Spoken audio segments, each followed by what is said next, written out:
Hace algunas semanas estuvimos viviendo en Buenos Aires. Bueno, estuvimos ahí por un mes completo. Y por cierto, es una increíble ciudad. Pero aparte de estar comiendo carne y tomando mate todo el día, vimos uno de los mayores problemas de la Argentina, que es la inflación. Y es que desde el día en el que llegamos hasta el día en el que nos fuimos, los precios subieron casi un 10% y el tipo de cambio pasó de 390 pesos por dólar a 450 pesos por dólar. O sea que subió más de un 15% en solamente un mes. Es una verdadera locura. Y aunque junto con Venezuela son los casos más dramáticos, no solamente Argentina es quien tiene este problema de inflación y de devaluación de la moneda. En menor medida, todos los países de la región lo hemos vivido. De hecho, ya son 3 países de la región que han optado por dolarizar su economía. Y hay otros, como Argentina, por ejemplo, que están pensando en hacerlo. Así que en el video de hoy vamos a ver qué es la dolarización, cuáles son las ventajas y desventajas que tiene este método y qué ha pasado con los países que ya lo han hecho. ¿Te interesa? Empecemos entonces.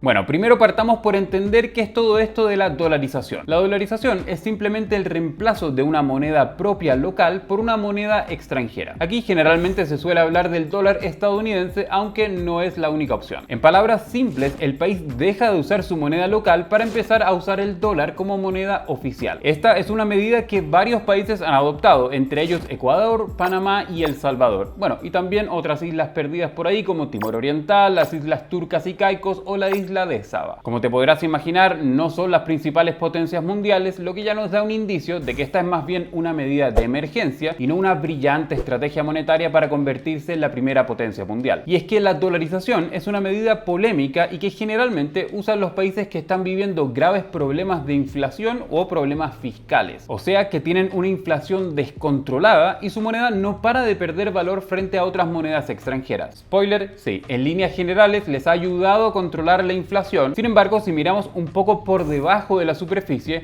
vemos que este cambio no está libre de riesgos y otros problemas. Así que veamos cuáles son las principales ventajas y desventajas de dolarizar una economía. Pero antes, ¿crees tú que Argentina debería abandonar el peso y dolarizar su economía por completo? Me encantaría conocer tu opinión. Bueno, como te comentaba, los países que han dolarizado sus economías lo han hecho como una medida de emergencia, principalmente para poder controlar la inflación. Miremos el caso de Ecuador, por ejemplo.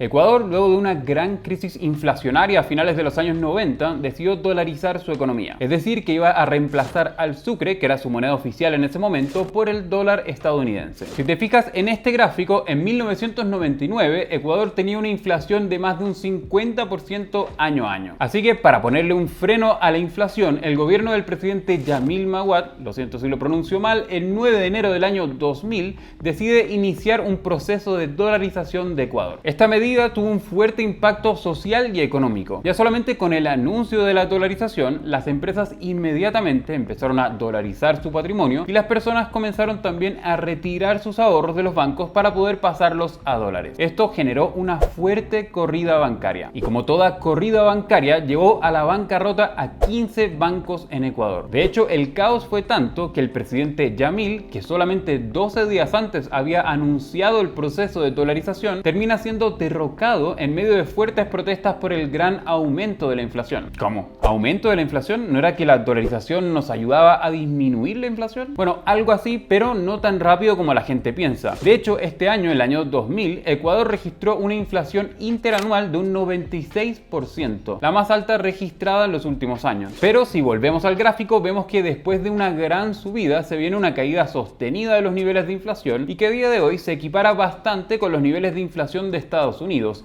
que es la inflación propia del dólar. Así que por esta parte bien, después de unos años muy duros para el pueblo ecuatoriano, la dolarización a mediano plazo logró contener la alta inflación del país. Así que punto para la dolarización. Además de la bajada de la inflación, la dolarización logra tener impactos positivos también, como la estabilidad cambiaria y sobre todo la recuperación en el sistema bancario, algo que se había perdido desde principios de los años 2000. Otro de los puntos a favor de la dolarización es que al perder el control sobre la política monetaria, es decir, decir que ahora el país, por ejemplo, no puede imprimir más dinero, lleva generalmente a una mayor responsabilidad fiscal. Aunque por supuesto esto no está asegurado y va a depender de los políticos de turno. Pero cambiar la moneda y lograr controlar la inflación no es todo. Esto no soluciona todos los problemas del país de la noche a la mañana. Así que sigamos explorando las consecuencias de esta medida en Ecuador para entender también cuáles han sido las desventajas en este proceso. Como te comenté hace un segundo, el país pierde el control sobre su política monetaria interna. Porque claro, no es Ecuador quien controla el flujo del dólar, sino que es Estados Unidos quien lo hace. Estados Unidos está constantemente tomando medidas, por ejemplo, como lo vimos durante la pandemia, donde imprimió miles de millones de billetitos verdes,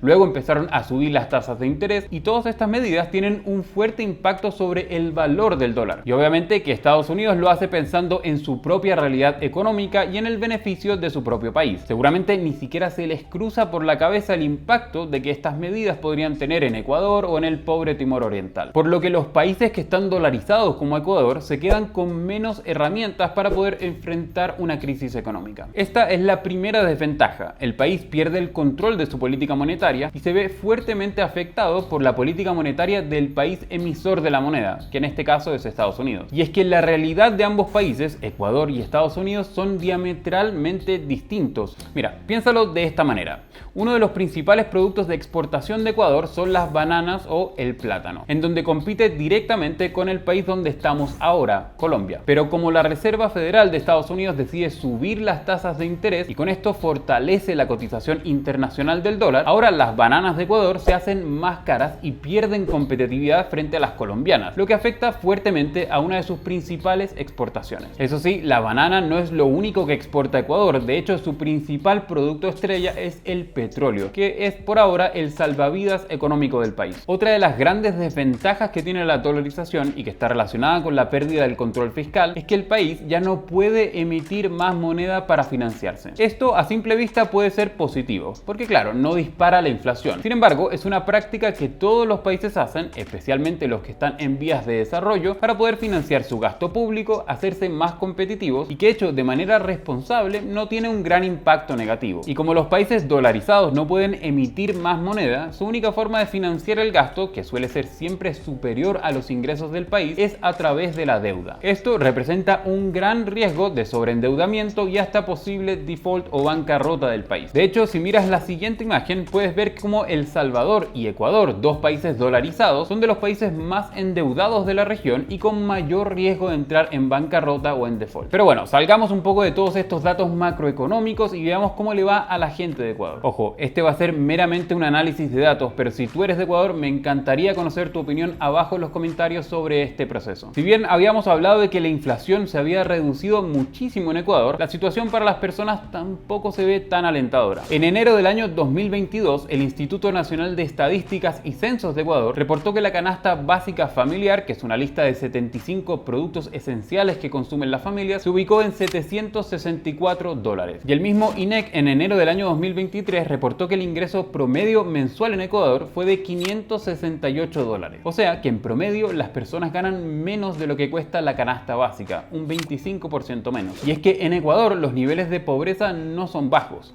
Según datos de la misma institución, la pobreza a nivel nacional es de un 25%, especialmente fuerte en sectores rurales donde aumenta un 42,9%. Con este análisis no quiero decir que la dolarización sea una buena o una mala medida, sino que quiero que entendamos juntos cuáles son los efectos que tiene. Como toda medida de emergencia tiene puntos positivos y negativos y es importante conocerlos a través de la experiencia de otros que ya lo han hecho para poder formarnos nuestra propia opinión. De hecho, en Argentina, uno de los candidatos presidenciales y que ha ganado mucha popularidad, Javier Milei, tiene como una de sus propuestas de gobierno eliminar el Banco Central y dolarizar a la Argentina. Esto como una medida para mejorar la situación económica del país y ayudar a combatir a la inflación que está por sobre el 100% año a año. Ya si esta medida es la adecuada o si Milei es el mejor candidato para el país, eso ya lo tendrán que decidir los argentinos. Si bien el caso de Ecuador tiene sus puntos positivos y negativos, hay otros casos donde esta transición ha sido bastante exitosa, como es por ejemplo el caso de Panamá. Panamá a día de hoy es uno de los países de mayor crecimiento sostenido de la región y con una gran estabilidad económica. Aunque bueno, eso también puede deberse a su fuerte conexión con Estados Unidos, al Canal de Panamá y también que son por supuesto un paraíso fiscal. La dolarización es un proceso complejo tiempo. Y obviamente en este video no esperábamos tocar todos los puntos y aristas que involucran esta medida. Este es un debate bastante más largo y más polémico. Así que me encantaría conocer tu opinión con respecto a la dolarización, aunque por favor mantengámoslo dentro del respeto y de forma constructiva. Y si quieres conocer un poco más a fondo cómo funciona el sistema económico y monetario, te recomiendo de que vayas a ver este video que te dejo aquí. Nos vemos allá.